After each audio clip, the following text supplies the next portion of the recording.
Every year, over 600,000 people go missing in the United States. Most are found, but thousands vanish, without a trace. No leads, no clues, no answers. Just gone. This is the story of one of them. A girl who disappeared on an ordinary day, under seemingly ordinary circumstances. But nothing about this case is ordinary. Because as you'll see, there are people who may know exactly what happened to her, and they've stayed silent. Join me as I dig into the mystery of what really happened to the missing girl, and see if I can uncover the truth behind the headlines. This is Crimebot Chronicles. Subscribe now for gripping true crime stories that go deeper, darker, and closer than ever before. Her name was Tshe, 17 years old. Bright, joyful, and fiercely independent. She was the kind of girl who brought light into any room, according to her teachers, friends, and family. She had dreams of traveling, studying art, and starting her own business one day. She loved animals. She volunteered at the local shelter. She wasn't the kind of person to just disappear. But she did. It was a Sunday morning like any other. Her parents recall hearing her humming in the kitchen, making breakfast. She planned to meet some friends at the park that afternoon. She left the house around noon. She never came back. At first, her parents weren't too worried. Maybe she lost track of time. Maybe her phone died. But when night fell and there was still no word from her, panic set in. They called her friends. None had seen her. They called the police. Within 24 hours, she was declared a missing person. Police were quick to launch a search. Helicopters, K9 units, local volunteers combing through forests, fields, abandoned lots. Her face was everywhere. Lampposts, bulletin boards, social media. It was as if an entire town held its breath together. But even in those early days, something felt off. The police said all the right things. That they were pursuing every lead. That they were coordinating with neighboring jurisdictions.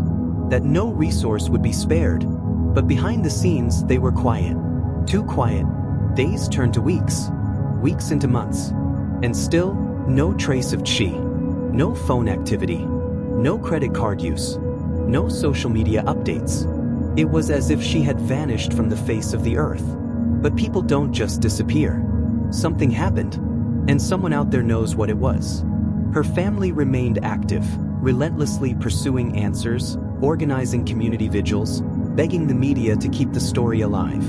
Her mother in particular became a force of nature. She went on national television. She confronted local officials. She demanded federal attention. And she began to ask questions the police didn't want to hear. Why were certain leads ignored? Why were search areas narrowed so quickly? Why did the tone of the investigation shift after just a few days? Let's go back to those early days. She was popular, but not flashy. She wasn't known to run with dangerous crowds.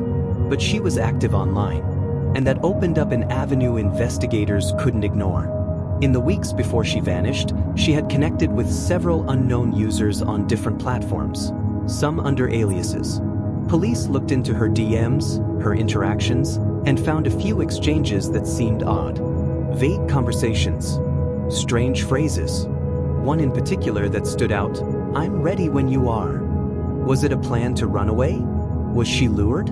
Authorities initially floated the theory that she might have left voluntarily. But that never sat right with her family. She had left everything behind. Phone, wallet, clothes. Nothing suggested premeditation. Nothing added up. One theory that gained traction was human trafficking. Given her age and online activity, some believed she may have been targeted. This wasn't a random idea. Several similar cases in nearby counties had pointed to organized trafficking rings using social media to recruit girls. But just as quickly as that theory emerged, police dismissed it. They claimed there was no direct evidence to support it. But what they didn't say was that several tips were sent in from people who claimed to have seen Tshe in different locations, always disoriented, always with older men. None of these sightings were ever publicly confirmed. Why not? Let's talk psychology for a moment. When someone goes missing, especially a young person, investigators often look at their life for signs. Depression, anxiety, conflict. But she had none of that. She wasn't running from something. If anything, she was running toward something, a future she was actively building. This is what makes her disappearance so jarring. She was not someone at risk. She wasn't isolated. She wasn't spiraling. She was seen, loved, supported, and yet she vanished. That leaves us with only a few options: abduction, coercion, foul play. The emotional impact on her family has been devastating. Her father stopped working. Her younger brother developed anxiety and insomnia. Her mother began documenting everything, every phone call, every police interaction, every theory, because she knew something was wrong. And then, nearly a year after Tshe's disappearance, the case took a dramatic turn. A man came forward, an acquaintance of someone involved in the early investigation. He claimed that the police had more evidence than they had ever revealed. Not just suspicions, hard evidence. According to this man, someone close to the investigation had confessed, off the record, that they'd recovered deleted messages from one of Tshe's social accounts. Messages that pointed to a local individual, someone known to police, someone with a record. But this lead was buried. The messages weren't submitted into evidence. The suspect was never questioned. But the man claimed there was a deliberate cover-up because the suspect was connected to someone inside law enforcement. A relative, a former officer. Details remain murky, but the implications are staggering. If true, this isn't just a failure of investigation, it's a betrayal of public trust. The family was never told. The public was misled. And a potentially dangerous person was protected. When pressed, police denied the allegations. They insisted there was no suppression of evidence. But they also refused to release their full case files, citing ongoing investigation. So who do we believe? Let's look at the behavior of the department. Multiple requests for transparency were denied. Whistleblower claims were dismissed without inquiry. A key detective was suddenly transferred without explanation, and media access was quietly restricted. These aren't the actions of an agency eager to find the truth. These are the behaviors of a system protecting itself. Now, let's talk about patterns. In cases where police misconduct is suspected, there are almost always warning signs: delays in response times, lack of communication with the family, inconsistent public statements, and withheld evidence. Tshe's case ticks all of those boxes. In psychology, we call this defensive behavior.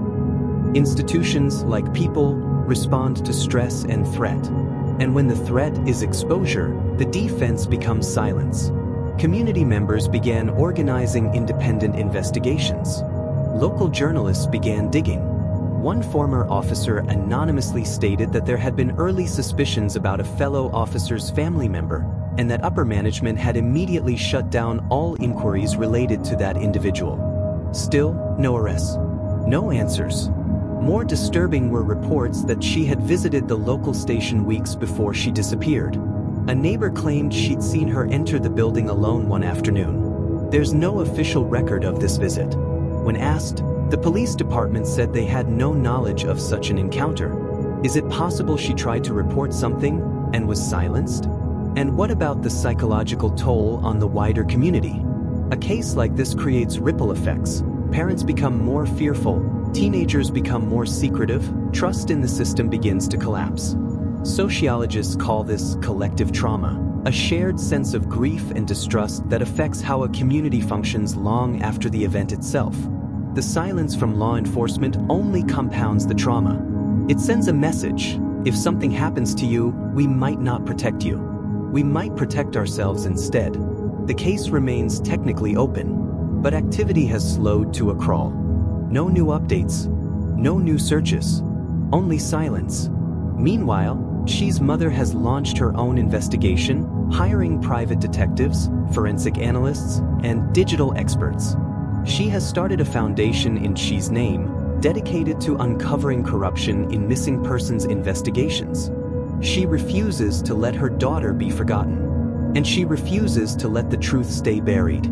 Let's pause here and ask, what does justice look like when the system fails? Is it enough to hope the truth comes out? Or do we demand change? Because here's the chilling part, Tshe's case is not unique. There are others, girls and women who vanish, whose stories are quietly mishandled, distorted, or erased. When law enforcement fails to act, or worse, acts to protect the guilty, what we're witnessing isn't just a mystery. It's a pattern. It's a psychological war against truth. And it's time we start calling it out. So where do we go from here? Tshe's family continues to fight. Advocates continue to pressure officials for answers. Journalists continue to dig.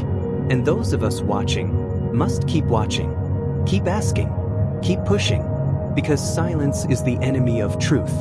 And truth is the only thing that will bring Tshe home. If you know anything at all about this case, speak up. You can remain anonymous. But your voice matters. Your information might be the missing piece. If you have thoughts, theories, or even doubts about this story, share them in the comments below.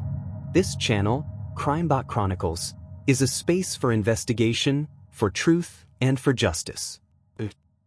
Subscribe. Because the more eyes on this story, the harder it becomes for it to be buried. And if you want to dive deeper into more stories like Tshe's, check out our next video, an unsolved case with shocking twists and a trail that's gone cold, but not forgotten. Thanks for watching. And remember, justice delayed is justice denied. This is Crimebot Chronicles. Until next time, stay curious, stay aware, and never stop asking questions.